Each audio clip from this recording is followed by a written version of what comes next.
গোটা দেশের সঙ্গে বৃহস্পতিবার রাজ্য যথাযোগ্য মর্যাদায় উদযাপিত হলো 156তম গান্ধী জন্মজয়ন্তী।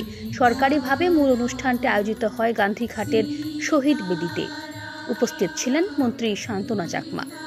স্বদেশীকে গুরুত্ব দিয়েছেন মহাত্মা গান্ধী। স্বদেশীকে গুরুত্ব দিয়ে ভোকাল ফর লোকালের আহ্বান জানিয়েছেন কেন্দ্রীয় সরকারও বলে এদিন উল্লেখ করেন মন্ত্রী শান্তনা চাকমা। বলবো, যেহেতু আমাদের জাতির জনক মহাত্মা গান্ধীজি স্বদেশীর উপরে গুরুত্ব দিয়েছেন, তো ঠিক সেভাবে আমাদের মোদিজিও সেই আদর্শকে মান্যতা দিয়ে আজকে সমগ্র ভারতবর্ষে স্বদেশীর উপরে গুরুত্ব দেওয়া হয়েছে, বিশেষ করে ভোকাল ফর লোকাল।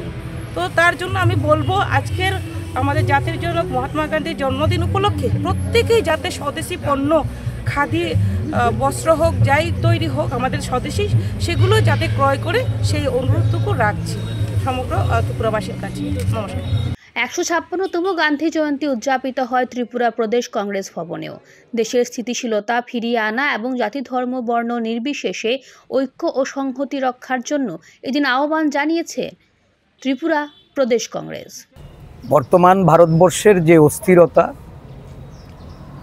সাম্প্রদায়িক এবং বিভেদকামী শক্তি যেভাবে আজকে মাথাচাড়া দিয়েছে, দেশের অখণ্ডতা এবং সামগ্রিক উন্নয়নে এক পেশে ফ্যাসিবাদী নীতি নিয়ে যারা দেশ পরিচালনা করছেন, এই সময়ে গান্ধীজির যে মত, এটাকে অনুসরণ করে দেশে স্থিতিশীলতা ফিরিয়ে আনতে এবং সমগ্র দেশের মানুষের মধ্যে জাতিগত, ধর্মীয়, বর্ণের এবং সম্প্রদায়ের ঐক্য প্রতিষ্ঠায় আমরা গান্ধীজিকে অনুকরণ করতে হবে। অহিংসার পথ অবলম্বন করে শান্তি সম্প্রীতি বজায় রাখার লক্ষ্যে দেশের সহ রাজ্যের সমগ্র অংশের মানুষের কাছে প্রদেশ কংগ্রেসের পক্ষ থেকে আবেদন জানাচ্ছি। প্রতি বছর 2রা অক্টোবর মহাত্মা গান্ধীর জন্মবার্ষিকী গান্ধী জয়ন্তী হিসেবে পালন করা হয়, যেখানে এই দিনটিকে আন্তর্জাতিক অহিংসা দিবস হিসেবে স্বীকৃতি দিয়েছে রাষ্ট্রসংঘ।